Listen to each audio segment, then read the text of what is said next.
तो फिर भी हमको रोज़ाना अपनी चेक पॉइंट करनी है। Pain is not meant to be, दुख is not meant to be. Do we understand this?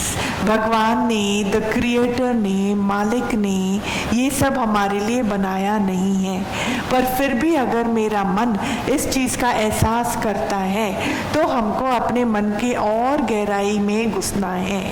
ये इसी को बोला खजाना। वाई, क्यों ये बोला? The treasure lies with in your self, beneath your heart, beneath your mind. ये क्यों बोला? क्योंकि अंदर में जो मन, आप समझो, जो मन कुछ भी, किसी भी चीज का अनुभव कर सकता है, experience of any kind and the process of experiencing by itself is divine. Leave alone what we are experiencing. दर्द है या खुशी है उसको साइड में रखो, पर ये अनुभव वाली क्षमता ही एक प्रकार से दिव्य है। मतलब बंदा अंदर में, आप देखो, ले लैंग्वेज में बोले तो जिंदा है। किस प्लेटफॉर्म पर खड़े होकर मुझको इन सारी चीजों का अनुभव होता है। जो दिव्य इंसान है, अच्छा अगेन, जो स्मार्ट बंदा है, वो इतना गहरा उतर सकता है, इतना गहरा उतर सकता है जितना तक उसको अंदर में तीव्र इच्छा है अंदर में सुकून पाने की।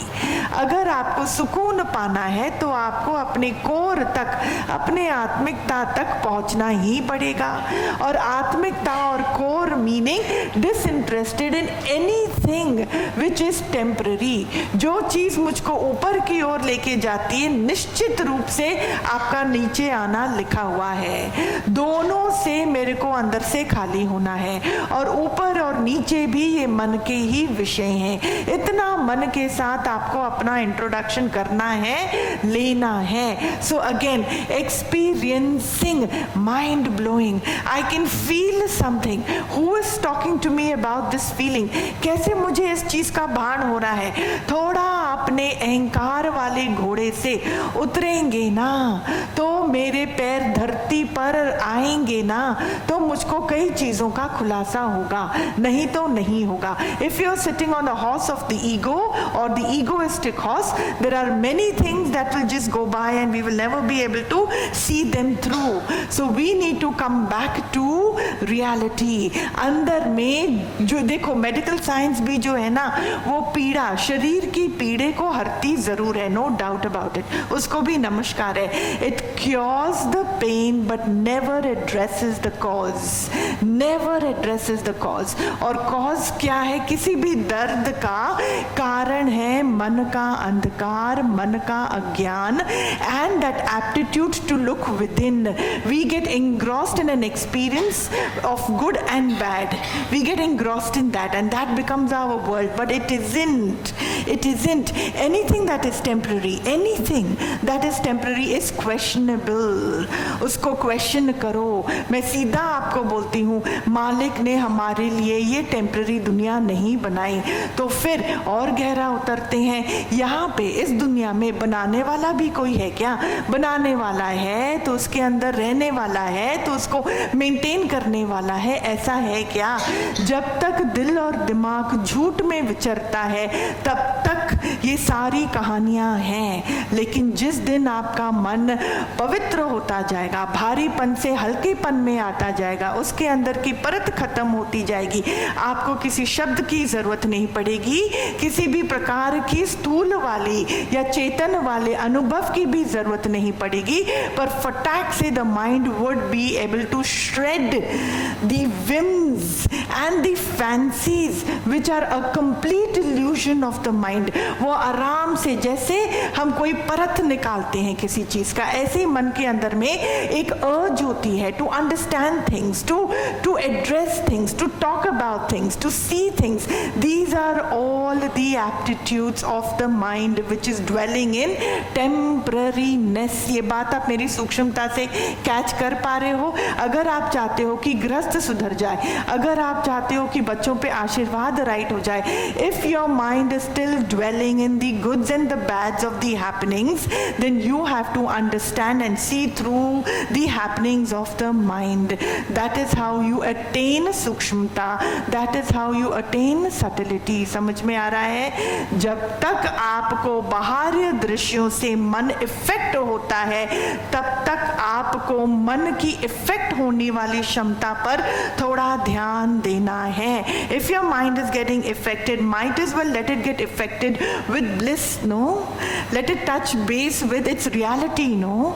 अगर उसके अंदर अभी भी इफेक्टिवनेस वाली इफेक्ट है, तो उसको उस प्रकार आप लगाओ ना जहाँ पे उसकी जो इफेक्टिवनेस है ना, वो शुद्धता की ओर जाए, वो दिव्यता की ओर जाए, वो परमानेंसी की ओर जाए. जिस दिन ये भी खत्म हो जाएगा, then you have reached home, you have reached home. और ये भी आप समझना तालमेल से होता है. बाहर ये दुनिया को आप ऐसे ऐसे नहीं कर सकते हो और चुपकर अंदर ऐसे बैठ भी नहीं सकते हो. बाहर ये दुनिया, अब आते हैं इस बात पर, जो भी इन आँखों द्वारा दिखाई देता है. Now we are all in this together. I am hoping आपको ये बात समझ में भी आएगी और एक्सेप्ट भी आप करोगे कि हमारी जो दृष्टि है वो भी लिमिटेड है. Correct?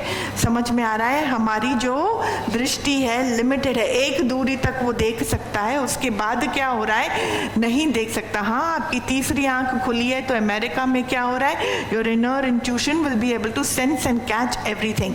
But I am not talking about the inner intuition right now. We are talking straightforward. हमारी स्थूल जो आंखें हैं उसकी लिमिटेशन है, और जो लिमिटेड दायरे में जो आपकी आंखें की दृष्टि जो लिमिटेड है, उसके दायरे में जो भी सृष्टि दिखाई आपको देती है, वो इसलिए दिखाई दे रही है क्योंकि वो आप ही के लिए बनी है. और आपके लिए कब बनी है? क्योंकि आप ही ने उसको बनाई है. सिंपल है. अब उसको मैं मीनिंग कैसे दूं, किस प्रकार से मैं उसको अपने मन में टैग करूं? जितना मेरा मन सधा हुआ होगा, उस लेवल और क्वालिटी की मीनिंग होगी मेरे टैगिंग में. समझ में आ रहा है? ओके.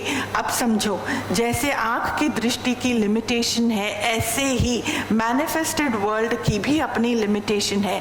मैनिफेस्टेड वर्ल्ड मेरे दिमाग के अंदर इन्फ्लुएंस नहीं कर सकता.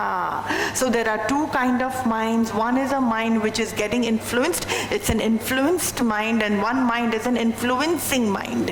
वो कई चीज़ों को इन्फ्लुएंस करने की खुद ही क्षमता रखता है. और दूसरा माइंड है इतना बेचारा माइंड, इतना vulnerable mind, with drop of a hat it gets so that वाली भी क्षमता शुभ है. क्योंकि अगर वो वाली हम क्षमता है तो वह आप उसको उच्च कोटि की ओर भी लेके जा सकते हो. चलो, ये बहुत मन की एक इंटरनल साइंस है. Let's just again understand.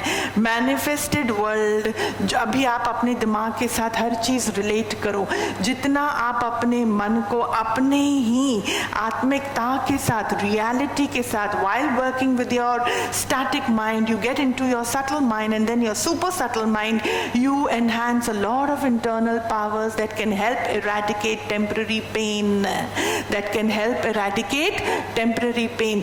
जितना आप अपने मन को अपने सत्य के साथ रिलेट करते हो, उतना मन पावरफुल होता जाता है. अच्छा, उस पावर का मुझको क्या करना है, उस तक हम बाद में आते हैं. पर जो मन बाहर जड़ प्रकृति, मैनिफेस्टेड वर्ल्ड जो आप ही की है, आप ही की क्रिएटेड वाली है. क्योंकि क्यों मैं बोलती हूँ आप ही ने क्रिएट करा है? क्योंकि वो आपके दृश्य के आगे खड़ी हुई है. माता प्रकृति, mother nature does not make any mistakes. We can, our thought processes are all muddled up, so we can make a lot of mistakes. हमारा दिल और दिमाग अभी भी स्ट्रांग नहीं बना है. भले ही श्रद्धा में वो डूबा हुआ है, भक्ति में डूबा हुआ है, पर मन की चंचलता के कारण वो भिन्न भिन्न कर्म में अपने आप को पाता है, और therefore उसका फल उसके सामने आता जाता है. मन की चंचलता मन की भक्ति को भी खा जाती है.